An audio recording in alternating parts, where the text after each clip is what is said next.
do livro Obras Póstumas de Allan Kardec, no capítulo Manifestações dos Espíritos, item 8, parágrafo 1º, o perispírito, princípio das manifestações. Os espíritos, como foi dito, têm um corpo fluídico, ao qual se dá o nome de perispírito. A sua substância é aurida no fluido cósmico universal ou cósmico, o que o forma e o alimenta, como o ar forma e alimenta o corpo material do homem. O perispírito é mais ou menos etéreo, segundo os mundos e segundo o grau de depuração do espírito. Nos mundos dos espíritos inferiores, a sua natureza é mais grosseira e mais se aproxima da matéria bruta. Na encarnação, o espírito conserva o seu perispírito. O corpo não é para ele, senão um segundo envoltório mais grosseiro, mais resistente, apropriado às funções que deve cumprir, e do qual ele se despoja na morte. O perispírito é o intermediário entre o espírito e o corpo. É o órgão de transmissão de todas as sensações. Para aquelas que vêm do exterior, pode-se dizer que o corpo recebe a impressão, o perispírito a transmite e o espírito, o ser sensível e inteligente, a recebe. Quando o ato parte da iniciativa do espírito, pode-se dizer que o espírito quer que o perispírito transmite e o corpo executa. O espírito de nenhum modo está encerrado nos limites do corpo, como numa caixa. Pela sua natureza fluídica, ele é expansível, irradia ao redor e forma em torno do corpo uma atmosfera que o pensamento e a força de vontade podem estender mais ou menos, de onde se segue que as pessoas que, de nenhum modo, não estão em contato corporal, podem estar pelo seu perispírito e se transmitir impressões com o seu desconhecimento, algumas vezes mesmo a intuição de pensamentos. Sendo o perispírito um dos elementos constitutivos do homem, desempenha um papel importante em todos os fenômenos psicológicos e, até um certo ponto, nos fenômenos fisiológicos e patológicos. Quando as ciências médicas tiverem em conta a influência do elemento espiritual na economia, terão dado um grande passo e horizontes inteiramente novos se abrirão diante delas.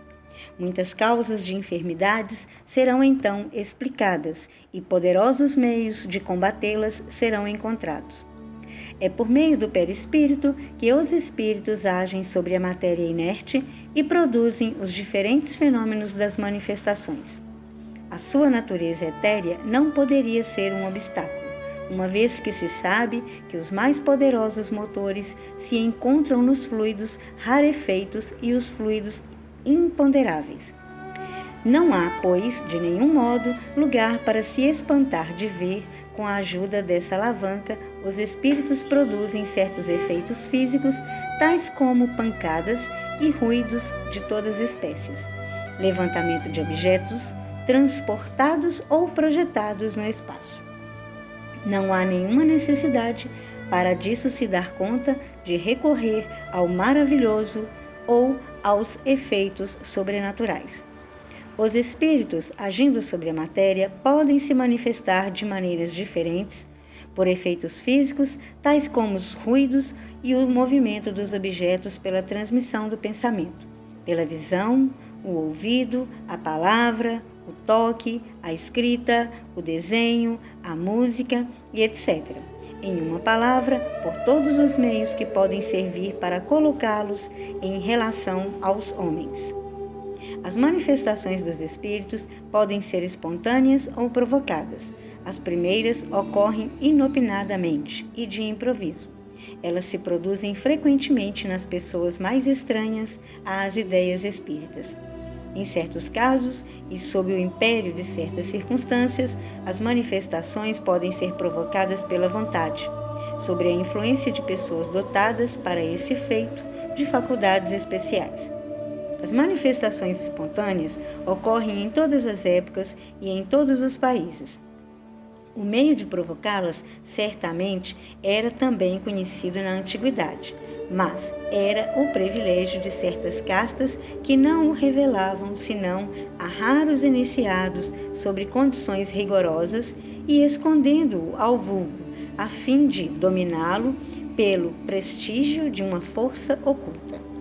Não obstante, perpetuou-se através das idades até os nossos dias em alguns indivíduos, mas quase sempre desfiguradas pela superstição ou misturada às práticas ridículas da magia, o que havia contribuído para desacreditá-lo.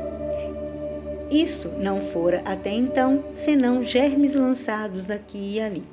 A providência reservada à nossa época, o conhecimento completo e a vulgarização desses fenômenos, para livrá-los de suas más ligas e fazê-los servirem para a melhoria da humanidade, hoje madura para compreendê-los e deles tirar as consequências.